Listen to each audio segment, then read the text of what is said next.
최근에 이제 특히 12월 뭐 1월 이렇게 지나오면서 사실은 그 저희 시청자들께 우리 국민들께 안 의원의 모습이 가장 크게 각인됐던 장면 중에 하나는 가령 특검의 재표결 때라든지 또는 뭐 탄핵 표결 때라든지 국민의힘 의원들이 전부 다 퇴장하고 없는 그 넓은 본회의장에 혼자 앉아 계시는 모습이 참 여러 차례 예. 우리 국민들께 비춰졌는데요.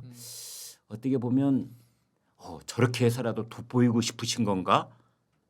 가령 아니면 정말 저렇게 앉아 있다는 것은 보통 용기가 아니면 저 불가능한 일 같은데요. 한두 번도 아니고 그 온갖 비난과 돌팔매를 다 감수하면서까지 그 앉아 계시더라고요. 참 궁금했습니다. 그때 심정이 어떠셨는지. 저는 그 보수에서 가장 중요한 가치가 노블리스 오블리제라고 생각하고 그건 모든 분들이 다 동의하는 바 아니겠습니까? 네. 노블리스 오블리제에서 제일 중요한 것은 그 재산을 기부하는 일. 네. 저는 제 재산 절반 기부했습니다. 아 예. 그 다음에 또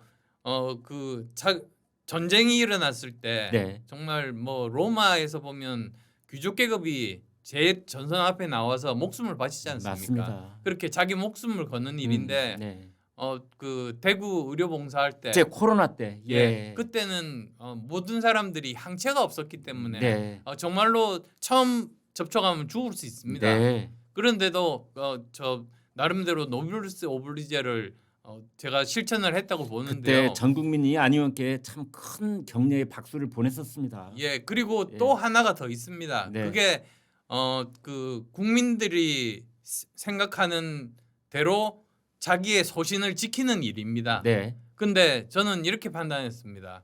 그 제가 헌법을 여러 번 읽었습니다. 네. 국회의원은 뭐 당연히 저뿐만 아니라 마찬가지일 겁니다. 네. 그런데 77조에 보면은 이 계엄에 대해서는 사변 또는 내란 또는 그런 국가 비상사태 때 내릴 수 있다고 그렇게 명시되어 있는데 네. 그때는 내란 그런 상태가 아니라고 판단을 우선 했고요. 네. 그다음 두 번째로는 국회에서 재적 의원 과반수 이상의 동의로 거부할 수 있다고 그렇게 돼 있기 때문에 네. 국회의원 그 표결이 있어야 하는데 네. 군대를 동원하고 경찰들이 다 막았던 겁니다. 네. 그래서 제가 결국은 저 담을 넘어서 국회로 진입할 수밖에 없었습니다. 예. 그래서 사실 저는 그 탄핵에 투표한 건 아닙니다. 네. 아시겠습니다만 탄핵은 헌법재판소에서 결정합니다. 네. 그래서 제가 한 일은 이런 헌법과는 배치되는 그런 사례가 있으니까 그렇다면 이건 저보다 더 전문가인 법률 전문가인 헌법재판관들에게 판단을 맡겨야 된다. 그 소신을 가지고 재판관들의 그때, 판단까지는 일단 가봐야 된다. 네, 그래서 제가 찬성을 했고요. 그리고 또 미리 의원총회 때 앞에 나와서 이야기했습니다. 네. 저는 이런 이유 때문에 찬성하겠다. 근데 저는 그때 우리 당이 정말로 민주당은 전체주의 정당인데요. 네. 뭐 저 이재명 대표 말대로 하지 않습니까? 네. 근데 우리 당은 그걸 다 존중을 하시더라고요. 예. 그래서 그때 모습을 보시면 아시겠습니다만 저는 앉아 있었는데 다른 의원들도 제가 계속 앉아 있을 거라고 알고 이렇게 나가면서 저랑 친한 의원들은 등 두드려 주고 격려하고 예. 네. 그렇게 나갔습니다. 하긴 언론들도 표결 있기 전날 예. 안철수 의원은 아마 남아서 표결의 본회의장 의석을 지킬 거 있을 것이다. 예. 그렇게 예상을 했는데 그 예상대로 다 하시더라고요. 예. 그런데, 그리고 예. 그래서 우리 당이 더 강할 수 있는 겁니다. 그래서 당이 더 진정한 강해요. 자유민주주의 정당이 우리 정당인 겁니다. 네. 이제 한편으로는 그러나 윤석열 대통령 본인 네. 혹은 그 윤석열 대통령의 지지자들이 생각을 할 때는 이제 물론 그 탄핵 국면 계엄에 관한 여러 가지 판단을 내려야 되는 표결 국면도 있었지만 그 이전에 김건희 여사 특검에 대해서도 이제 안 의원께서는 거기서는 제가 다 반대했습니다. 반대하셨습니까? 네. 그래서 그 소신에 따라서 앉아 있었던 거고 그때 외롭지는 않으셨습니까? 예, 제 소신에 따라서 그 저는 국민의 대표니까요. 네.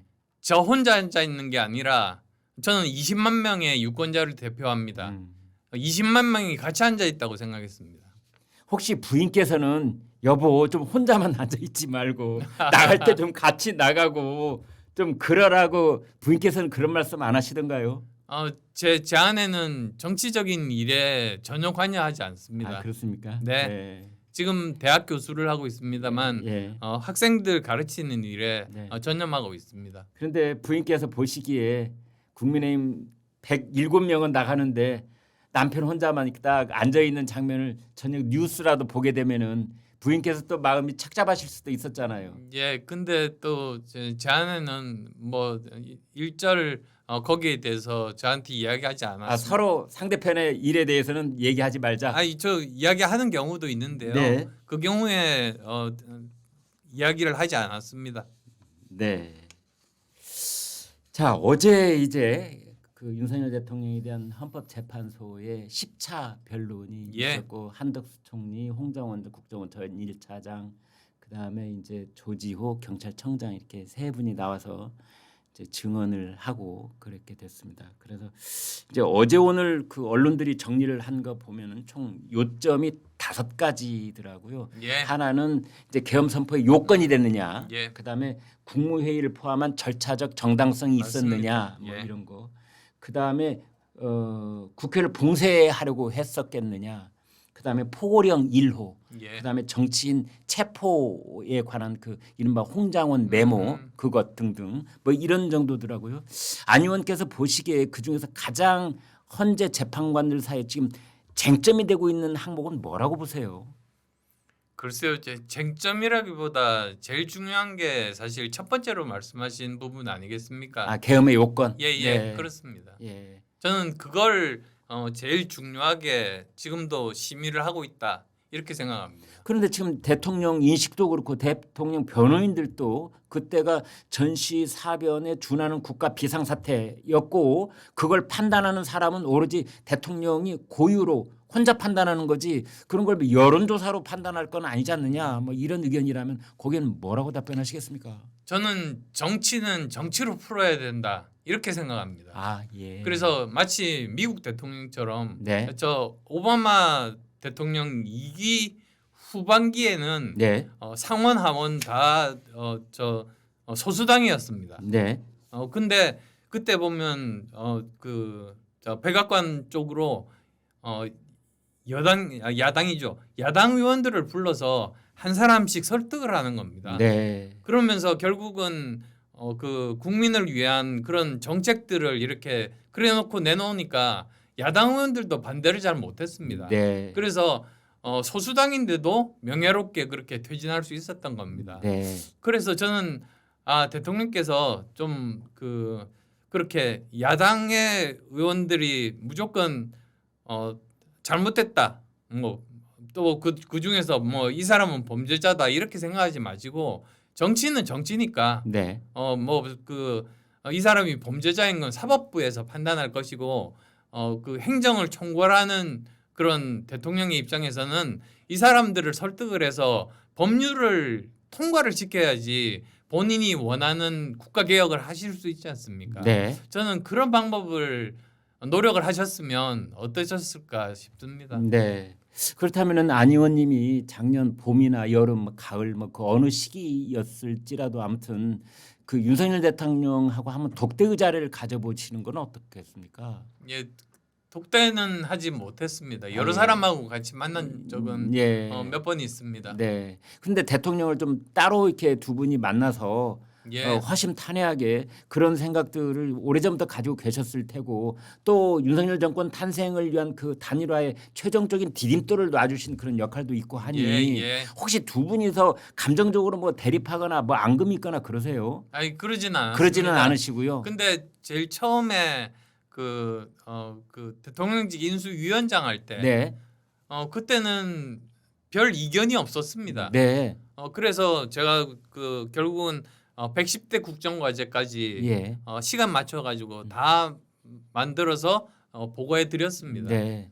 근데 결국은 뭐 예를 들면 과학기술 같으면 제가 드린 그 권고해드린 그 보고서하고 네. 반대로 하셨죠. 아, 그렇습니까? 예, 그래서 과학기술 연구비를 10% 삭감한다든지 R&D 삭감. 네. 예, 그런 것 때문에 더 어려워지신 것 같습니다.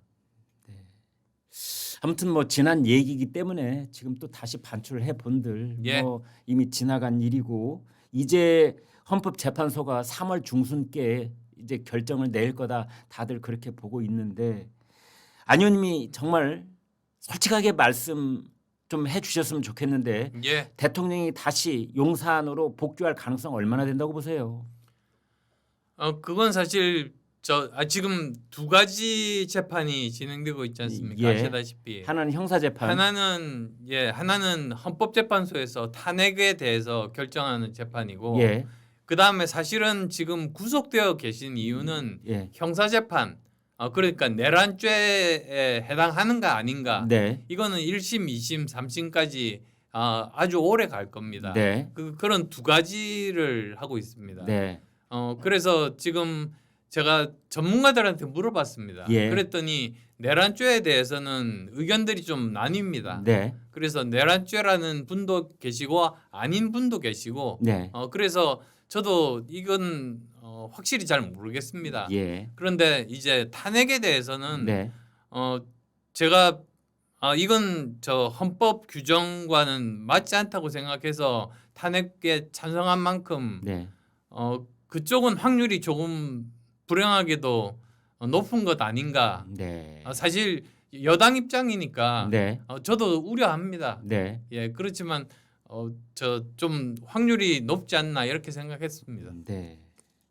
그래서 이제 그 인용이냐 기각이냐 이제 그 헌법재판소의 판결은 뭐 형량을 정하는 그런 판결은 아니기 예. 때문에 O냐 X냐 둘 중에 하나예요. 그렇습니다. 사실은 그런데 어느 쪽의 마음을 지금 108명 국민의힘 의원들 각자가 마음속에 어느 정도는 있을 거예요. 다만 예. 그걸 이제 표현을 하느냐 안 하느냐 차이뿐인데 그런데 지금 안 의원께서는 뭐 다른 그 대선 후보들로 떠오르시는 분들도 마찬가지인데 플랜 B라는 말을 최근에 이제 예, 여기저기 예. 하시는 것이 보도가 되고 있습니다. 안 의원님 플랜 B가 어떤 거예요? 안 의원님이 구상하시는 플랜 B는 뭡니까? 그러니까 우선 여당 의원이면은 네, 대통령께서 탄핵된다고 그렇게 가정하고 움직이면 안 된다고 생각합니다. 예. 그건 도리가 아니라고 생각합니다. 예, 그렇지만 정말 국가적인 아니면 정말 큰 조직 같으면 네, 항상 이 일이 계획대로 안 될 때 네, 플랜 B를 미리 준비를 해야지 네, 어떤 데미지를 최소화할 수 있지 않겠습니까? 네, 그래서 만약에 이런 탄핵을 피할 수가 없다면 네, 미리 사실 그러면 바로 대선 시작입니다. 네, 60일밖에 안 남았는데 네, 거의 아마 하루가 한 달 정도에 해당되는 그런 중요성을 가질 겁니다. 네, 그렇게 된다면 탄핵이 안 돼야 된다는 게 여당의 입장이긴 하지만 네, 만약의 경우를 대비해서 미리 선대위라든지 네, 또는 그 경선 규칙이라든지 네. 이런 것들을 미리 준비를 해놓는 그것이 보다 더 안전한 길이다. 그런 뜻에서 플랜 B 이야기한 겁니다.